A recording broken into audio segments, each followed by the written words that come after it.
میں بنش اور ضمیر میں جدائی کر سکتی ہوں اور ضمیر کو اپنا بنایا جا سکتا ہے۔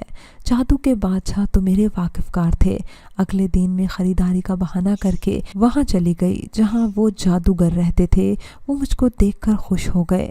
میں نے ان کو اپنے آنے کا مقصد بتایا کہ میں چاہتی ہوں کہ ضمیر اور بنش کبھی ایک نہ ہو سکیں، بلکہ وہ ہمیشہ ہمیشہ کے لیے ایک دوسرے سے دور ہو جائیں۔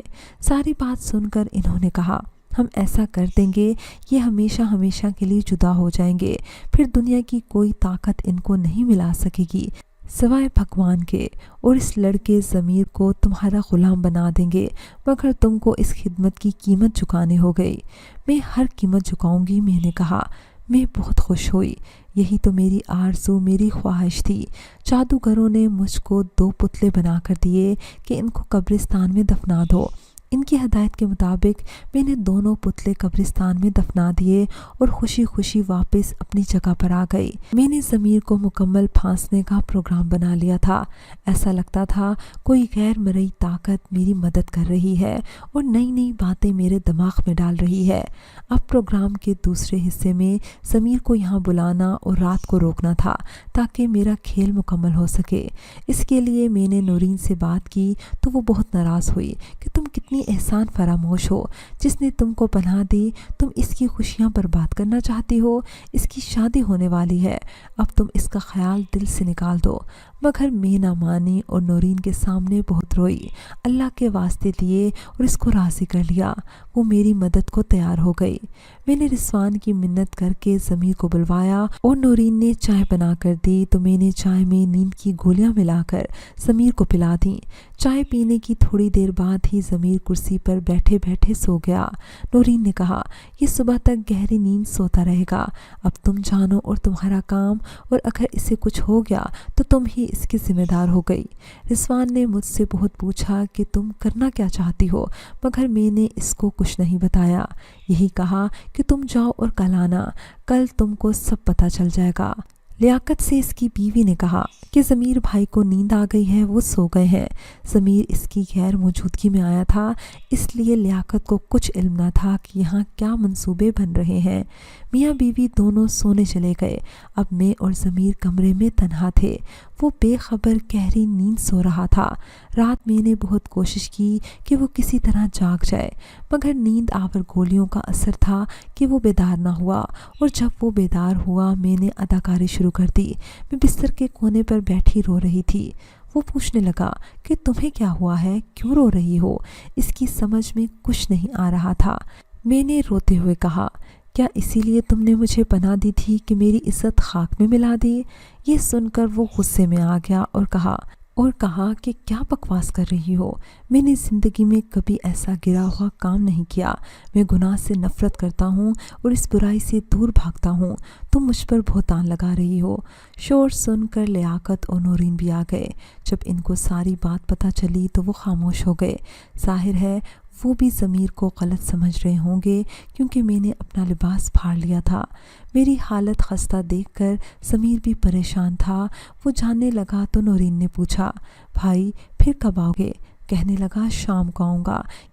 یہ سن کر میں خوش ہو گئی کہ یہ میری چال میں پھنس چکا ہے۔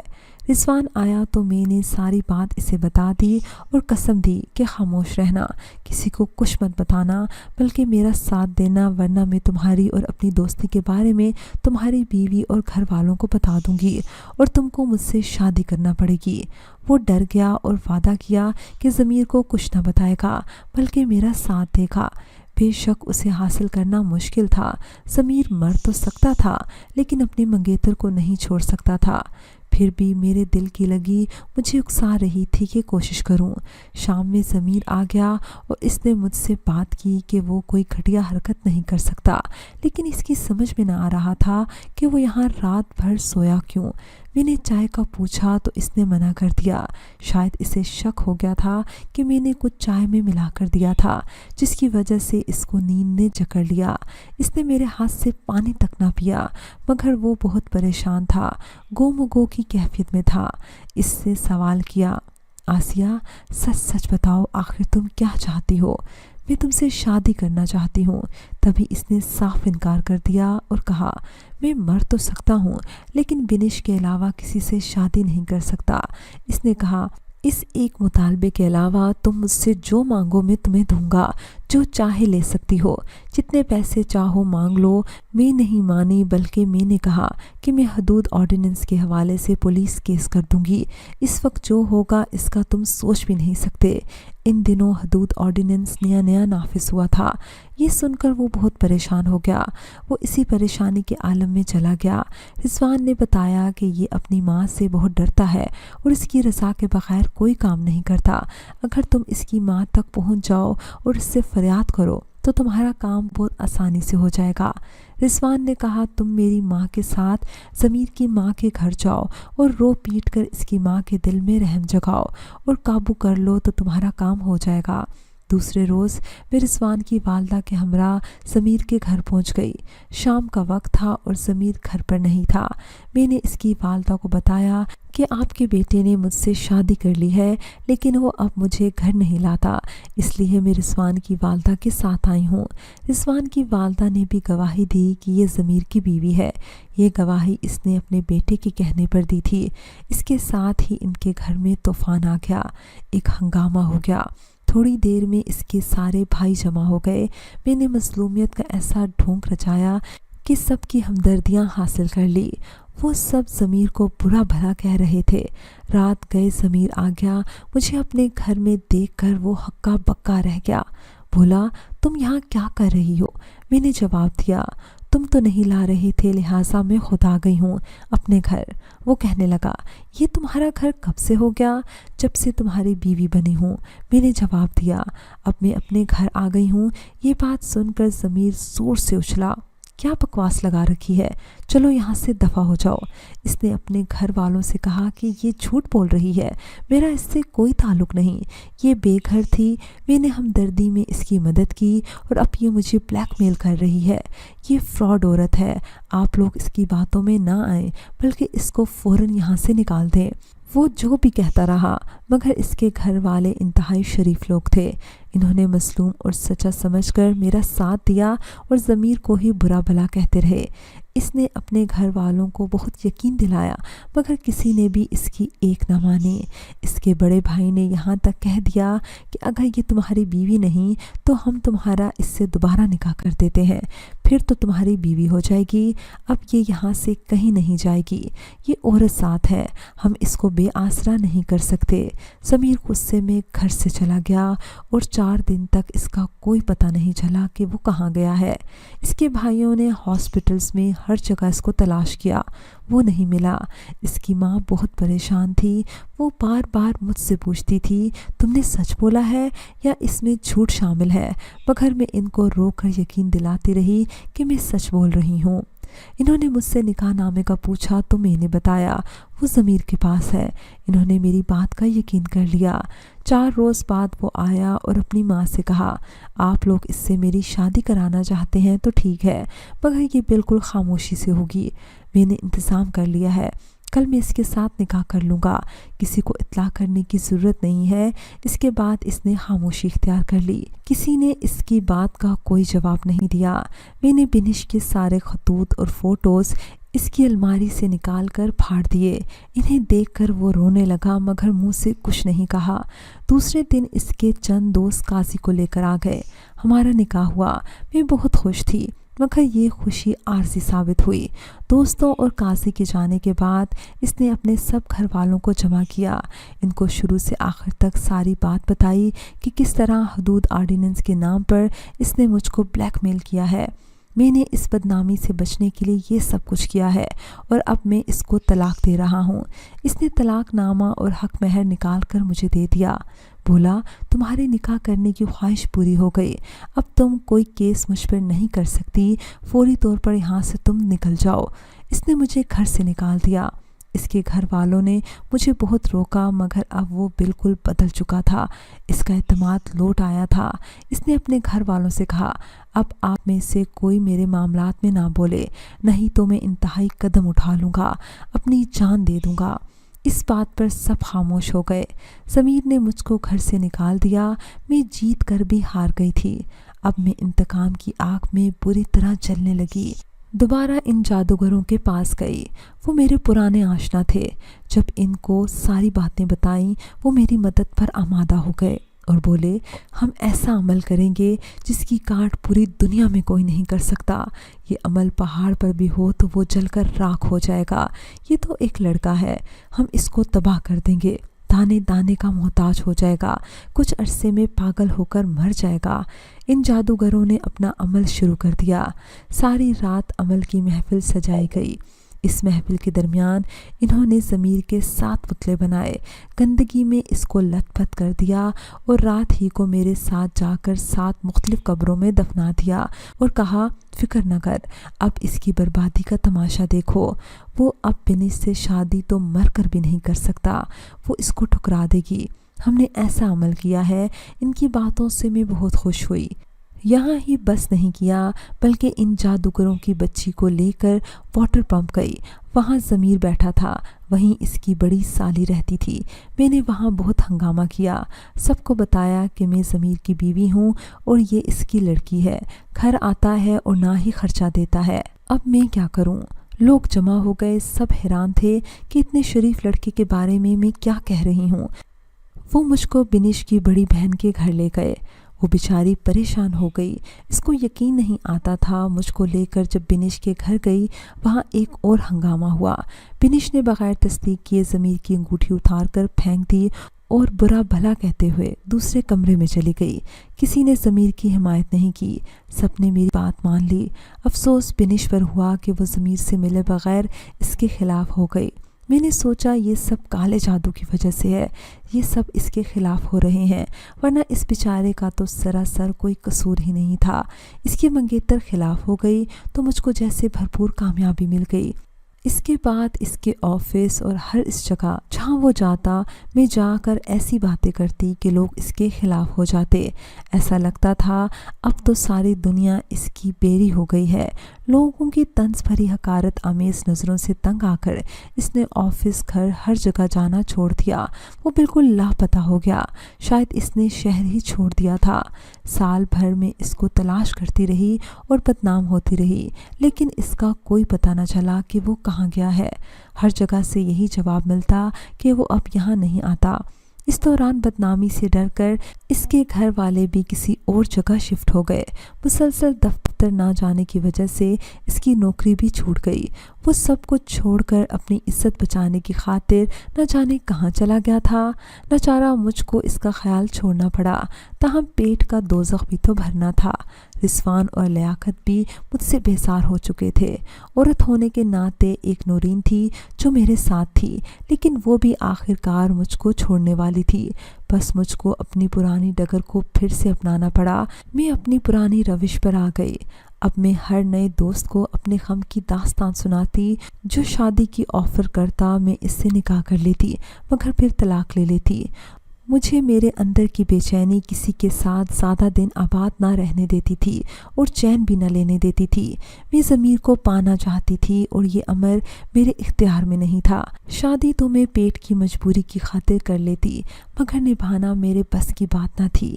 میں نے اس دوران 4 شادیاں کی، مگر کسی شوہر کے ساتھ 1-2 سال سے زیادہ نہ رہ سکی۔ میں ہر ماہ واٹر پمپ جاتی، ضمیر کا پوچھتی۔ وہ لوگ کہتے کہ اس کو یہاں آئے عرصہ گزر چکا ہے، دوبارہ نہیں دیکھا۔ تبھی ایک روز یاد آیا کہ جادوگروں نے کہا تھا کہ وہ کچھ عرصے کے بعد پاگل ہو کر مر جائے گا۔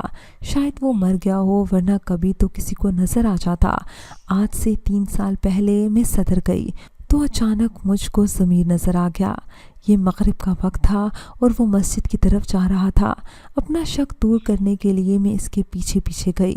وہ مسجد چلا گیا۔ میں اس کے انتظار میں باہر کھڑی تھی۔ نماز ختم ہونے کے بعد وہ باہر نکلا، رومال سے آنکھیں صاف کر رہا تھا جیسے وہ رو کر آ رہا ہو۔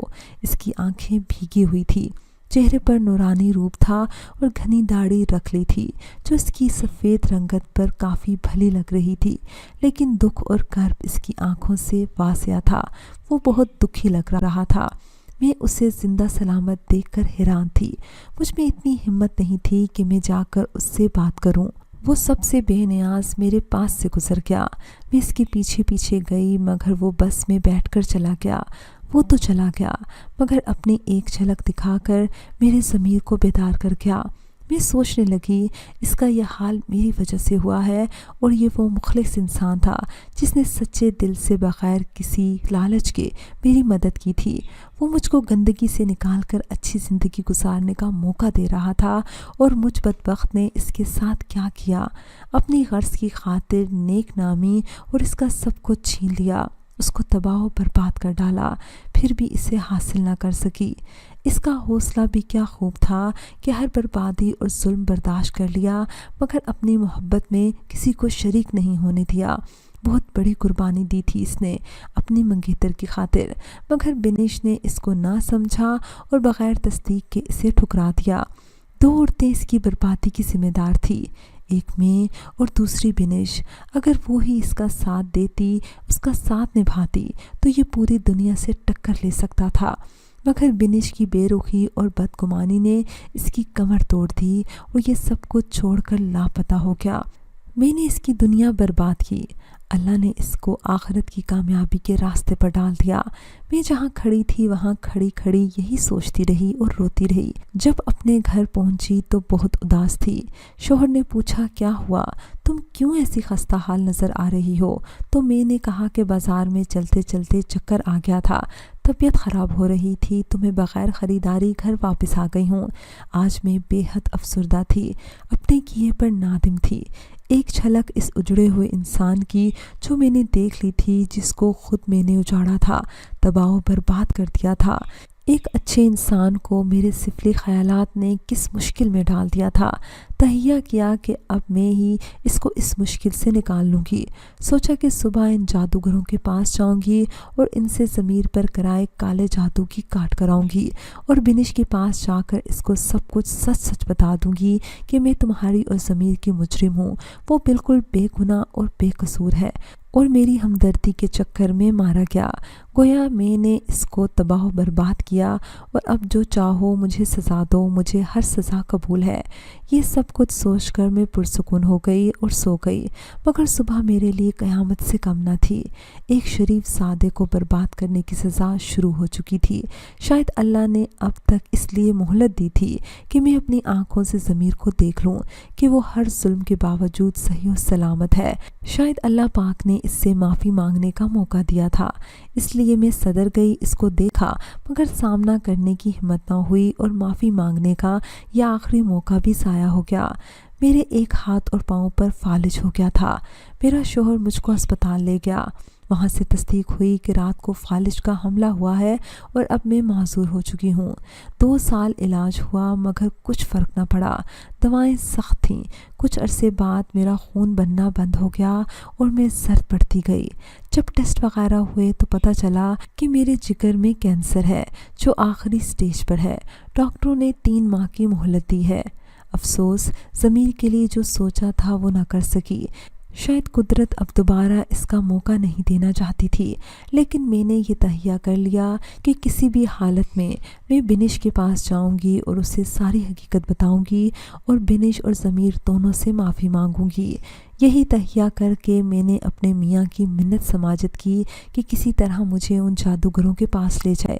ویل چیئر پر میں ان جادوگروں کے پاس گئی، ان سے منت سماجت کی کہ خدا را سارے جادو کا کاٹ کر دو، ضمیر پر تم لوگوں نے جو جو جادو کیے سب کا کاٹ کر دو۔ یہ سنتے ہی وہ ساتوں بھائی بولے، ضمیر جیسے شخص پر جادو کا کوئی اثر نہیں ہو سکتا، کیونکہ وہ اللہ پاک کا پاک بندہ ہے، اور ایسے انسانوں پر جادو کبھی اثر نہیں کر سکتا۔ یہ سن کر مجھے اور شرمندگی ہو گئی، لیکن دل میں ایک سکون آ گیا کہ شکر اللہ ضمیر اس جادو سے محفوظ رہا۔ دوسرا اب میرا کام تھا کہ میں بنش کے پاس جاؤں اور اس کو ساری حقیقت حال سے آگاہ کروں۔ اللہ بھلا کرے میرے شوہر کا۔ اسی حالت میں وہ مجھے بنش کے گھر لے گیا۔ بنش مجھے دیکھ کر خوف زدہ ہو گئی، کیونکہ میں پہلے والی آسیہ نہ تھی۔ میرے جسم کا آدھا حصہ فالج زدہ ہو گیا تھا۔ میں نے ساری حقیقت بنش کو بتا دی۔ یہ سنتے ہی بنش پھوٹ پھوٹ کر رونے لگی اور کہا، میں نے کیوں تمہاری جیسی انجان عورت کا یقین کیا اور ضمیر کو اتنا غلط سمجھا؟ یقیناً وہ مجھ سے سچی محبت کرتا تھا، میں بھی اس سے سچی محبت کرتی تھی، لیکن یہ بدگمانی ہمارے بیچ میں آ گئی۔ میں نے بنش سے کہا، میں تمہاری اور ضمیر کی مجرم ہوں، جو سزا تم مجھے دینا چاہو مجھے قبول ہے۔ تو بنش نے کہا، میرا رب سب سے بڑا انصاف کرنے والا ہے، اس نے اپنا انصاف کر لیا۔ اب جو تمہاری حالت ہے اس کی ذمہ دار تم خود ہو۔ نفرت سے بنش نے مجھ سے منہ پھیر لیا۔ میں تھی ہی اس قابل، میں نے اتنے برے کام جو کیے تھے، لیکن میں اب پرسکون تھی کہ میں نے 2 پیار کرنے والوں کو ملا دیا تھا۔ 2 ہفتوں بعد میرے میاں نے مجھے بتایا کہ بنش اور ضمیر کی شادی ہو گئی ہے۔ یہ سن کر میرے دل سے ایک بہت بڑا بوجھ اتر گیا اور میں نے سکون کا سانس لیا اور رب تعالیٰ سے اپنے گناہوں کی خوب معافی مانگی۔ رب تعالیٰ مجھے معاف کرے۔ شاید جب یہ آپ کہانی سنیں تو میں اس دنیا میں نہ ہوں۔ آپ سب سے بھی گزارش ہے کہ میری مغفرت کے لیے دعا کیجیے گا، رب تعالیٰ مجھے معاف کرے، آمین۔ ویورز، مجھے امید ہے کہ آپ کو ہماری آج کی کہانی پسند آئی ہوگی۔ اگر کہانی پسند آئی ہے تو اس کو لائک کیجیے، شیئر کیجیے اور کمنٹ سیکشن میں اپنی رائے کا اظہار لازمی کیجیے گا۔ اگر ابھی تک آپ نے ہمارا چینل سبسکرائب نہیں کیا تو اس کو لازمی سبسکرائب کر لیجیے اور ساتھ لگے بیل آئیکن کو بھی پریس کر لیں تاکہ آپ کو ہماری ہر نیو ویڈیو کی نوٹیفیکیشن بھی ٹائم پر ملتی رہے۔ اگلی ویڈیو تک اجازت دیجیے، اللہ نگہبان۔